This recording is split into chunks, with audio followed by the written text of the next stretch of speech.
In X4, we're going to have a much more dynamic universe.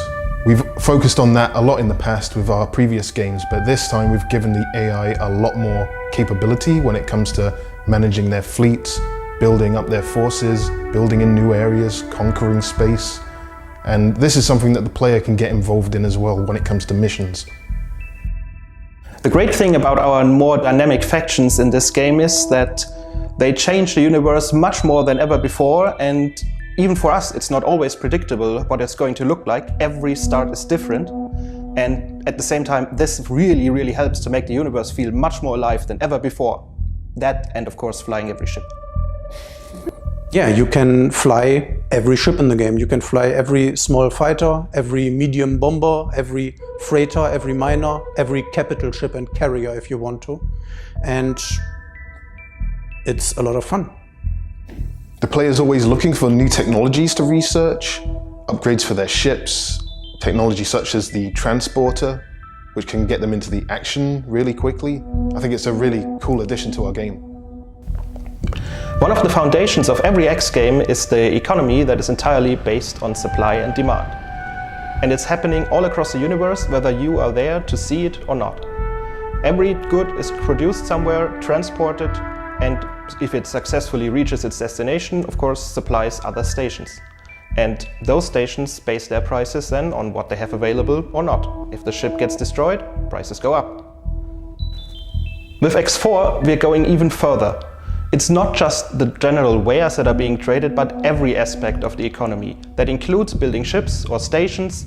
All of it is really based on the resources that are coming out of the universe. They are produced somewhere.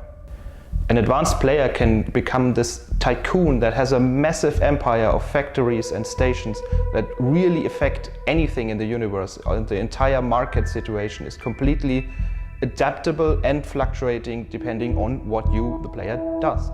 The first-person experience is completely seamless. There are no loading screens when you fly your ship, land on a platform, get out of your ship, talk to a guy, go back to your ship and undock again. Everything is perfectly seamless. For X4 I created new shaders for the backgrounds and especially for the planets.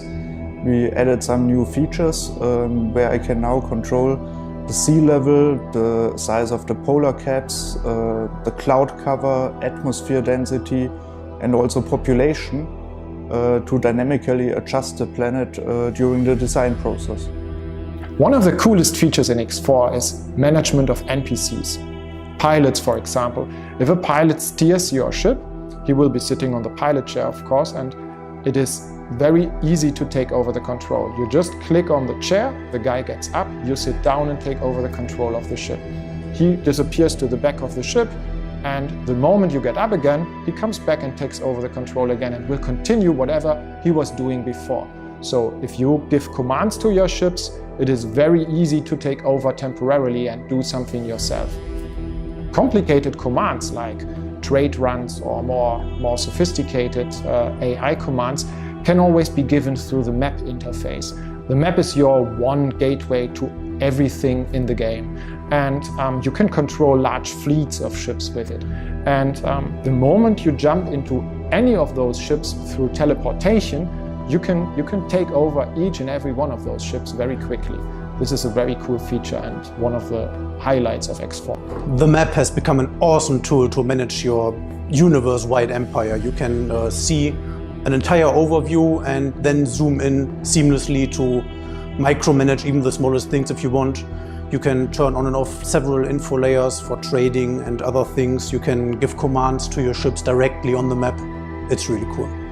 About the topic station building, the changes from Rebirth we made are that you can build stations in separate pieces. You are not bound to any build plans anymore. You start construction of a station with a central module. It's usually a pier, a module where capital ships can dock. And from there you can decide if you are going to expand storages, if you add production components, and also living sections for the people to live in. Our new engine uses a physics-based rendering approach which allows us more control over material properties.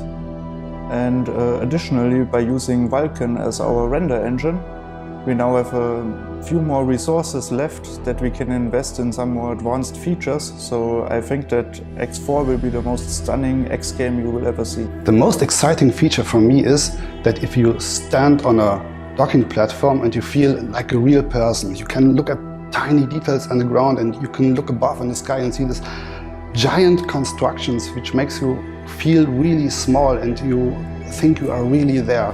And there are ships parked on this platform and you can walk there seamlessly, enter the ships, enter the cockpit chair, press the button, all these instruments are going on in the ship and you start flying around to the next station, dock there and you leave the ship and everything is just in one line. It's seamlessly and you feel, wow, there's no hard cut and it looks all great.